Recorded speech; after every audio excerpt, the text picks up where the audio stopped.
Hello students, today we are going to talk about the thermal power plant, which is also a conventional source of energy. So large amount of fossil fuels are burnt every day in power station to heat up water to produce steam, which further runs the turbine to generate electricity. It means basically the electricity will going to be produced by using the fossil fuels. The transmission of electricity is more efficient than transporting coal or petroleum over the same distance. Therefore, many thermal power plants are set up near the coal or oil field, right? See, transportation of coal or petroleum product is more difficult than transporting the electricity, right? Because transmission of electricity is more efficient and convenient, and that is the reason the thermal power plant will be set up near the coal mines or oil field, so they can produce the electricity and they further can be transported. The term thermal power plant is used since fuel is burnt to produce heat energy, which is converted into electrical energy. So thermal means we are talking about heat energy. Why it is called thermal power plant? Because here in thermal power plant, heat energy will be converted into electrical energy. So now in that, first of all, let's talk about the hydropower plants. So another traditional source of energy was the kinetic energy of flowing water or the potential energy of water at a height. Hydropower plant convert the potential energy of falling water into electrical energy, right? So in a hydropower plant, what basically will taking place? In a hydropower plant, the water with force will going to rotate the turbine, and in that case the potential energy first of all convert into kinetic energy, and then after the kinetic energy will be converted into electricity. Since there are very few waterfalls which could be used as a source of potential energy, so hydropower plants are associated with dams, because at dam we can store the water, and water which have the potential energy, with the help of which we can rotate the turbine and we can produce the electricity. In the last century, a large number of dams were built all over the world. As we can see from figure in next page we have given the figure, a quarter of our energy requirement in India is met by hydropower plants, right? So by using the hydropower plants we can meet the requirement of the energy.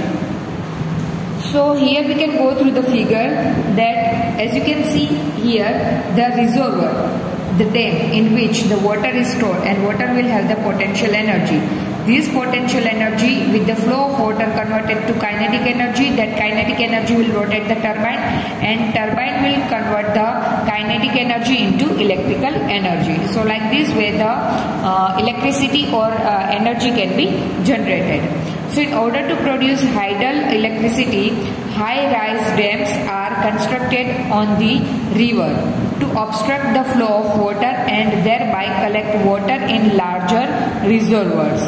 The water level rises, and this process, the kinetic energy of flowing water gets transformed into the potential energy, right? So basically what happens, the dams will be constructed at a height, so that what happens, the flow of water could be take place, and that can be able to rotate the turbine. The water from the high level in the dam is carried through pipes. As you can see over here, the high level water is carried through the pipes, right? Okay. So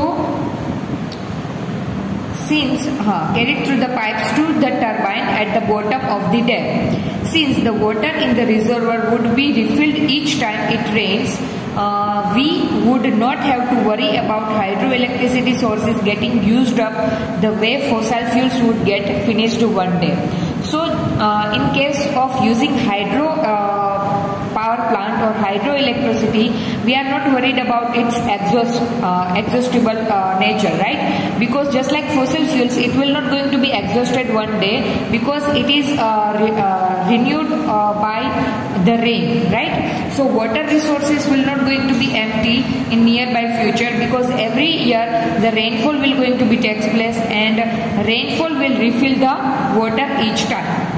But constructions of big dams have certain problems associated with it. The dams can be constructed only in a limited number of places, preferably in a hilly terrains, right? Terrains. because we need to construct them at a high level, right?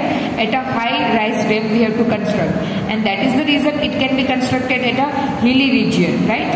Large areas of agricultural and land and human habitations are to be sacrificed as they get submerged, right? So to construct the dam, maybe it happened that agricultural land will be utilized, or a residential land will be utilized, or a forest land would be utilized.